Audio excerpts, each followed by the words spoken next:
forum di mana kita mendengar harapan, mendengar masalah-masalah yang perlu nanti kita lakukan langkah-langkah bersama. Tapi intinya ada keterbukaan, ada komunikasi, dan kita semua melangkah bersama sebagai sesama putra bangsa untuk menjaga keutuhan Negara Kesatuan Republik Indonesia dan menjaga suasana keteduhan kedamaian di Jakarta. Contohnya kebetulan salah satu program yang saya pegang sendiri yaitu tentang penanganan kekerasan terhadap perempuan dan anak. Jadi memang isu gender-based violence ini kan bisa dikatakan salah satu isu yang tabu. Orang tahu ini penting tapi cenderung tidak ingin berbicara terlalu banyak. Dan menariknya di masa Pak Anies, beliau justru memberi perhatian yang cukup besar terhadap isu ini dan bahkan dijadikan sebagai salah satu kegiatan strategis daerah. Relawan Anies Baswedan di semua tempat di seluruh Indonesia. Nah, hari ini kita lakukan. Nah, kita berharap dengan perayaan ini, dengan relawan, ini kita bisa bergerak secara bersama-sama di semua komunitas yang ingin untuk bergabung di dalam relawan Anies Baswedan. Kita bergerak untuk, kalau di Papua ini mulai hari Senin sudah bergerak untuk koordinasi pembentukan. Ya, jadi di bawah program ini kita coba untuk menggaungkan terkait isu-isu kekerasan terhadap perempuan dan anak, bahwa hal ini tuh tetap terjadi. Jadi bukan sebuah isu yang cenderung terjadi di daerah-daerah yang quote-unquote terpencil gitu, di kampung-kampung atau di pedalaman, tetapi justru di kota metropolitan, apalagi kota global seperti Jakarta, hal ini tuh justru masih terjadi. Dan melalui program ini sih diharapkan lebih untuk meningkatkan kesadaran terhadap hal ini. Kemudian juga bagaimana sih kita bisa melaporkan kira-kira channel-channel mana saja yang dapat dituju oleh perempuan, anak, ataupun masyarakat pada umumnya. Kemudian melalui program ini juga kita mencoba untuk memperkuat infrastruktur yang memang sudah ada. Lagi buat saya pasti dukung Pak Anies. Allahu Akbar. Mungkin itu saya tidak minta kepada teman-teman ormas yang lain untuk harus ikut saya pilih Pak Anies. Tapi saya hanya mau bilang bahwa hari ini. Ya memang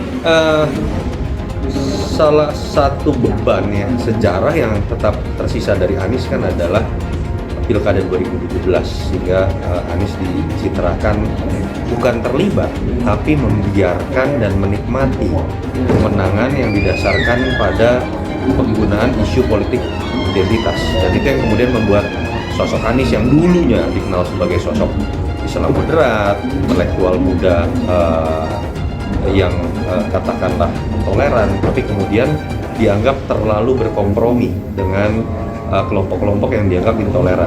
Jadi saya tidak heran kalau kita kemudian akan melihat banyak gimmick-gimmick yang pada masa menjadi gubernur pun itu kemudian sudah mulai dilakukan ya. Jadi memang sudah begitu banyak peraturan-peraturan, kemudian di dinas sendiri sih sudah ada, tetapi mungkin perhatian yang masih minim oleh berbagai stakeholders, dan mungkin salah satunya adalah dari pemimpin daerah itu sendiri gitu. Jadi karena kurangnya perhatian pun infrastruktur yang sudah ada tidak dapat berjalan dengan baik. Nah, ketika ini dijadikan sebagai kegiatan strategis daerah dan memang ibaratnya dipicu,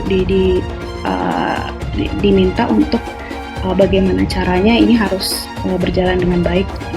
Jadi puji Tuhan sih selama 3 tahun mengkawal isu ini, membenahi beberapa infrastruktur yang ada, seperti di DKI Jakarta sendiri sudah ada UPT-nya, yaitu UPTP 2 TP2A, di mana memang masyarakat bisa melapor ke sana. Lalu kita juga sebenarnya sudah memiliki landline. Kalau di Amerika yang kita ketahui adalah 911, kalau di DKI Jakarta itu ada 112. Dukung Anies Baswedan jadi Presiden 2024. Warga Papua sampaikan PR ini. Dikutip dari Suara Denpasar, Anies Baswedan merupakan bakal calon presiden dari Koalisi Perubahan yang mendapatkan banyak dukungan. Salah satunya ada warga Papua yang hadir dalam salah satu acara para relawan Anies. Warga Papua yang menyampaikan pesan untuk Anies itu bernama Muiz. Ia datang dari Papua ke salah satu acara relawan baca pres Koalisi Perubahan itu. Terlihat di sekitar tempat itu terdapat spanduk-spanduk berupa gambar Anies Baswedan, serta ramai juga dihadiri oleh orang-orang.